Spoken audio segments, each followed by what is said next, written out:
Morning, guys. Hope you are all well and had a fantastic weekend. Claire here once more from Ye Old Social Media Concierge.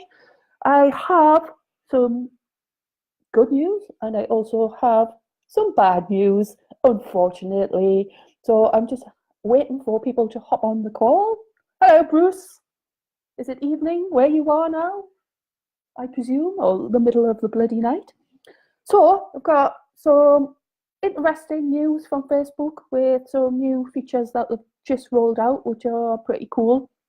And I've got some shitty news also. So I will give you the good stuff first. I do sound like I've turned Aussie. G'day, g'day.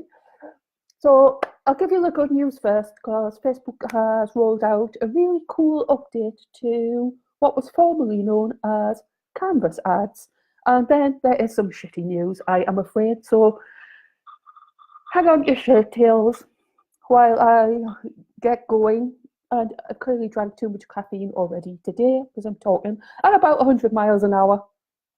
So I'm going to hop screens and whirl through what's new, what's not new. If you got any questions, stick them in the thread and I'll pop in and answer them when I have finished waffling on to you.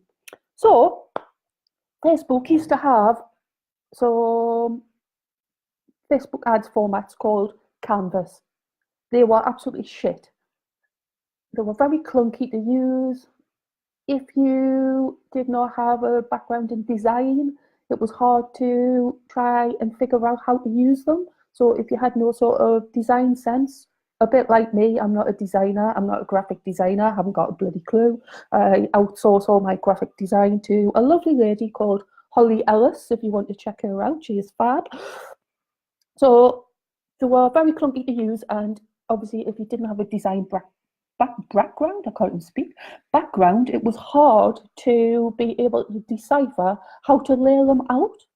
So a lot of advertisers like me thought, these are fucking shit, forget it, I'm not using them. Apologies for the language. So over the last few days, Facebook has changed Canvas to something called Instant Experience.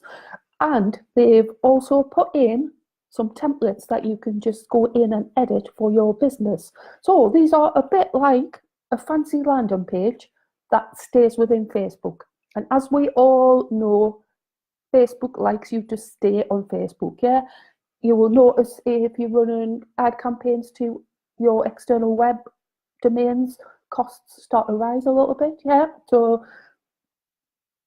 keeping your sort of target market within Facebook keeps your costs down, yeah, and your cost per conversion and so on. So what is Instant Experience, Claire? So I'm just going to scroll this page up because this is the announcement from Facebook. So they've brought out 5 templates of designs that you can use, yeah. They're quite interactive. They've got calls to action that people can click on, yeah, which obviously you would run that to a buy my shit button somewhere on your sort of website, yeah, send them to your sales pages and so on. So there's 5 different versions, yeah. Instant storefront, yeah, so that's good to sell products in a grid format. So if you've got e-commerce products, yeah, fashion for instance, yeah, that will show you pictures in a nice format, yeah. It's a bit more engaging than a product feed ad, yeah. So product feed ads are good for retargeting visitors from your e-commerce sites. This is going to attract people into your shop. Is that how I would describe it? Yeah. So it's a bit like a storefront where you just want to, or a shop window where you want to say, here are all my products, aren't they bloody amazing? So great for visual stuff, yeah. So e-commerce products. So I know I've got people on my training courses, I've got clients who use e-commerce. So I will be throwing these into the mix with my e-commerce clients. Yeah. I have people who sell jewelry, shoes, and so on. So this would be very useful for them to showcase their products. Yeah. Instant lookbook, very similar. So I'll just scroll up so you can have a look at a lookbook one. There you go. So lookbook, yeah, you can put a video in. So a video of your products, yeah, in some sort of show reel. So even if you've got something which is quite technical, you could use a lookbook to go through the process of how it was built or how it was created, yeah. Again, good for fashion, e-commerce stuff. So I've got a lot of people who sell products on Etsy, so crafty things, yeah. You could show pictures of your products through those. Instant customer acquisition. This helps businesses drive customer action by displaying offerings, including a clear call to action. Okay, so I'll just grab one of them so you can have a look at that. Yeah, instant customer action is this one here. What can you get for $1? So you could put a video in there of you talking about your latest course or your latest fitness program, for instance, yeah, and have a clear call to action. And as you can see, there is a scroll down button at the bottom. So somebody hops on, picks a mobile phone up, looks at this instant customer acquisition promo you put out, they'll scroll up and it'll give them more information, a call to action of what they need to do next. Yeah, which is quite cool. Instant storytelling, yeah, as you all know, if you follow me on a regular basis, I'm all about content. Yeah, content is king. Facebook loves content.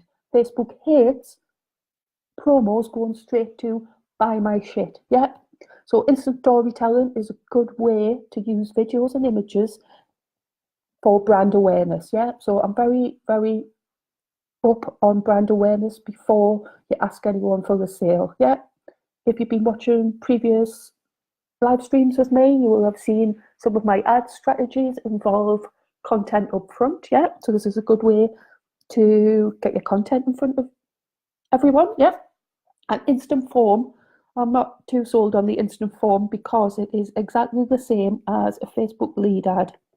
As we'll scroll through, instant form, yeah, so this is exactly the same as one of the Facebook lead generation ads, yeah, it's just got stronger calls to action in it. I've yet to experiment with all of them, so I couldn't even tell you what the data would be coming back from them, cost per lead or cost per acquisition or cost per click, as they're so brand new. I've not actually even tested them yet. So fresh out of the traps from Facebook. So that is the good stuff, yeah? So in the comments, if you're going to give them a try, please comment. Yes, Claire, I'm going to give them a try. Hello, Sarah Gardner, Danny Reed. So Danny, these are great for your supplements business. Get on them and give them a try. See what the conversion rates are like. Now, that is the good stuff. The bad news.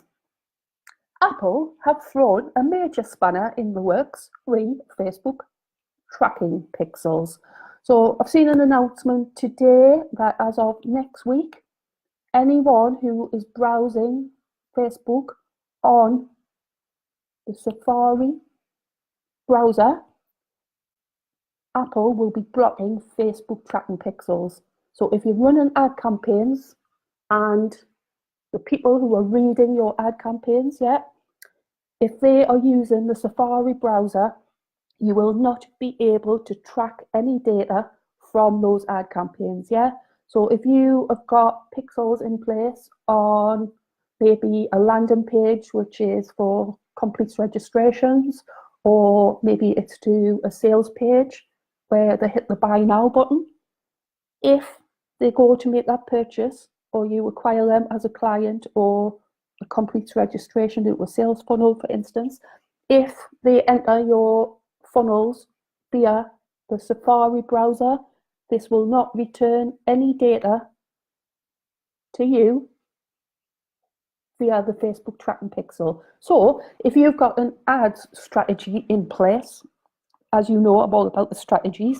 So if you were wanting to retarget anyone who has entered your sales funnel, for instance, via enters details on a form pixel, you cannot retarget them if they have used the Safari browser, okay?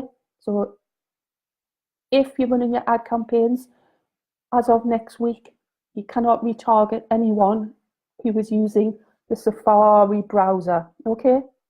So this is going to be people who are using Apple phones, a popular phone, yeah? So this is thrown a major spanner in the works via retargeting. So you're going to have to be very clever with your ad campaigns. You're going to have to think out of the box. How am I going to track this data, okay? If you need help with your ad campaigns, please get in touch. I have a few spaces for ads management at the moment. So this is from next week, okay? So unfortunately, that is bad news that I had to depart. Sorry about that. So if you've got any questions, stick them in the feed. I'll answer them, yeah? If you need any help with data tracking and retargeting and whatnot, please get in touch, okay? And that's all for today, unfortunately. See you all later.